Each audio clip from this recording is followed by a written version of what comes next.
বিসমিল্লাহির রহমানির রহিম। সুপ্রিয় শিক্ষার্থী, তোমরা পরিমাপ সকলে ভালো আছো? তোমরা ভালো থাকো, এটা আমাদের অবশ্যই প্রত্যাশা। আর তোমরা অবশ্যই স্বাস্থ্যবিধি মেনে বাসায় নিয়মিত পড়াশোনা করতেছো এবং সামনে আমাদের আগামীকাল থেকে যে পরীক্ষা, তোমরা পরীক্ষার প্রস্তুতি গ্রহণ করতেছো। তো আজকে আমি মোহাম্মদ মনিরুজ্জামান, সহকারী শিক্ষক ICT, Ghatal cantonment public school and college, তোমাদেরকে গণিত এর পরিমাপ বিষয় সম্পর্কে কিছু প্রাথমিক আলোচনা করব। আজকে আমি আর আলোচনা বিশদ করব না। কেন? কারণ আমাদের কাছাকাছি সময় যেহেতু পরীক্ষা, সেহেতু আমরা আজকের ক্লাসটি মোটামুটি আমরা অল্প সময়ের মধ্যেই রাখবো। তো চলো আমরা শুরু করি পরিমাপ সম্পর্কে জানি।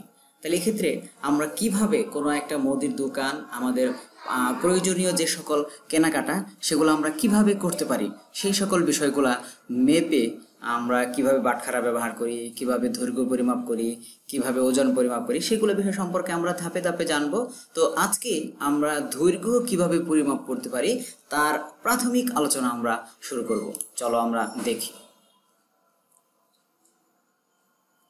তো প্রথমেই আমরা স্কেল দিয়ে কিভাবে মিটার এবং মিলিমিটার পদ্ধতি মিটার, মিলিমিটার এবং সেন্টিমিটার এই পদ্ধতিগুলো ব্যবহার করে আমরা কোনো স্কেল, কোনো বই অথবা কোনো বস্তুর দৈর্ঘ্য নির্ণয় করতে পারি, সেই বিষয়গুলো প্রায় একই দৈর্ঘ্য আছে এমন কিছু পেন্সিল পরিমাপ করি।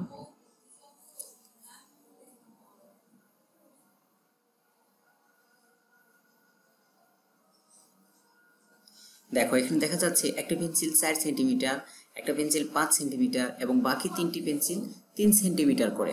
তাহলে চলো আমরা সেন্টিমিটার, মিলিমিটার, মিটার সেই সকল বিষয়গুলো কিভাবে আমরা পরিমাপ করি তা ধাপে ধাপে দেখি। স্কেল ব্যবহার করে কিভাবে জিনিস পরিমাপ করা যায় তা আমরা শিখেছি, কিন্তু এই পেন্সিলগুলোর দৈর্ঘ্যের পার্থক্য 1 সেন্টিমিটার থেকে কম।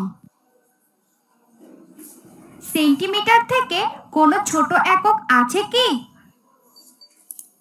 Metre scale 1 millimetre, 1 centimetre, 10 centimetre. মনে রাখি, দৈর্ঘ্য পরিমাপের একক মিটার। 1 মিটার সমান 100 সেন্টিমিটার বা সেমি। হ্যাঁ, এটা তোমাদের মনে রাখতে হবে। আমরা যে কাঠের যে স্কেলটি ব্যবহার করি, স্কেলটি সেই ঘরের অর্থাৎ স্কেলের একটা মান অর্থাৎ 0 থেকে 1 পর্যন্ত আমরা বলি কি 1 সেন্টিমিটার।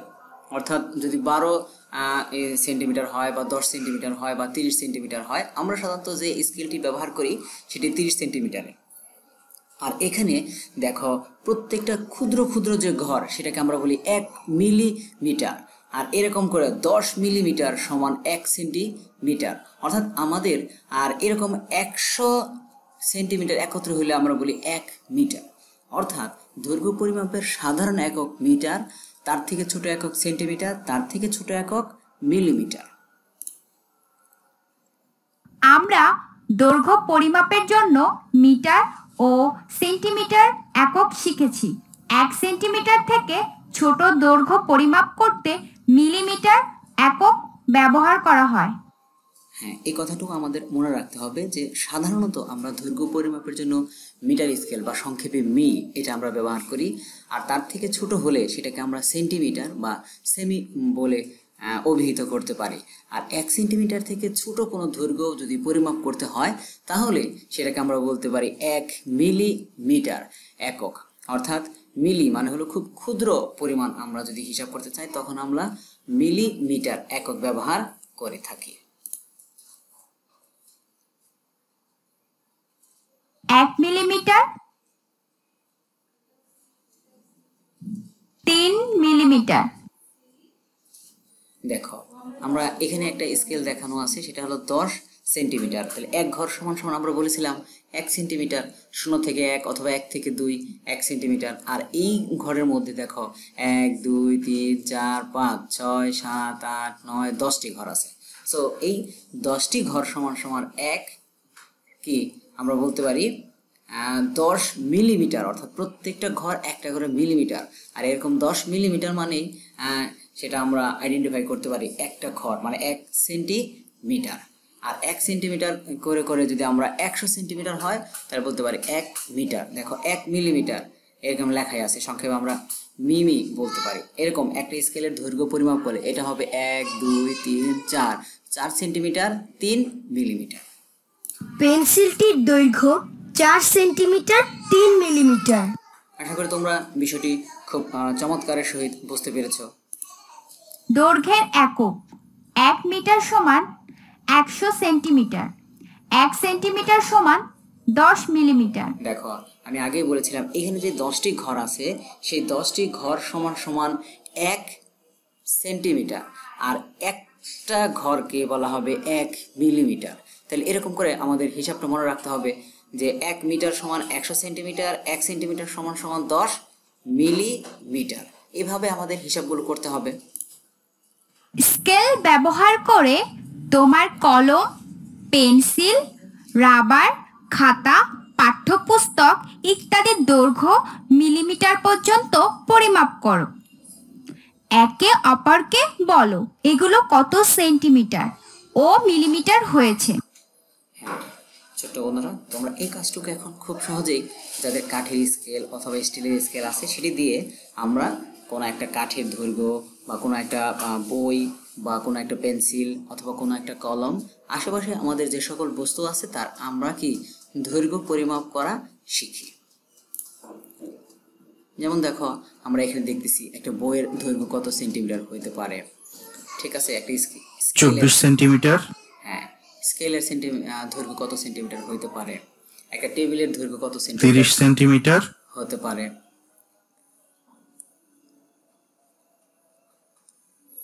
100 সেন্টিমিটার। আমি যা মাপতে পারি তোমরা তা আমার মতো মাপতে পারো কি? দেখো তাহলে এভাবে আমরা স্কেল দিয়ে খুব সহজেই একটা টেবিল বলো, একটা চেয়ার বলো, একটা বই বলো, একটা পেন্সিল বলো, একটা স্কেল বলো, সেগুলোর আমরা দৈর্ঘ্য পরিমাপ করতে পারি বা পারব।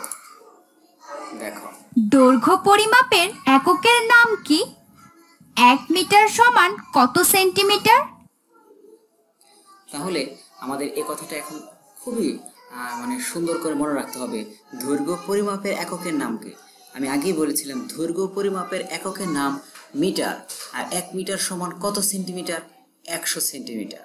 আর 1 সেন্টিমিটারকে আরও যদি ক্ষুদ্র অংশে বিভক্ত করি সেটাকে বলা হয় 10 মিলিমিটার। তাহলে আজকে এই অংশটুকু, ছোট্ট অংশটুকু তোমরা আমাদের বইয়ের 93, 94, 95 এবং 96 এই 4টি পৃষ্ঠা তোমরা খুব সুন্দর করে দেখবে এবং পড়বে। আর আগামী দিন যেহেতু পরীক্ষা, তোমরা পরীক্ষার প্রস্তুতিটা খুব সুন্দর করে নেবে। আশা করি তোমরা ভালো পরীক্ষা দেবে। আগামী দিন আমি এই বিষয় সম্পর্কে আরও বিস্তারিত আলোচনা করব। তো আজকে এই ছোট্ট ক্লাসই থাকবে। সকলকে ধন্যবাদ। ভালো থাকো, সুস্থ থাকো এবং সুন্দর পরীক্ষা দাও, এই প্রত্যাশায় সকলকে বিদায় জানিয়ে শেষ করছি। আল্লাহ হাফেজ।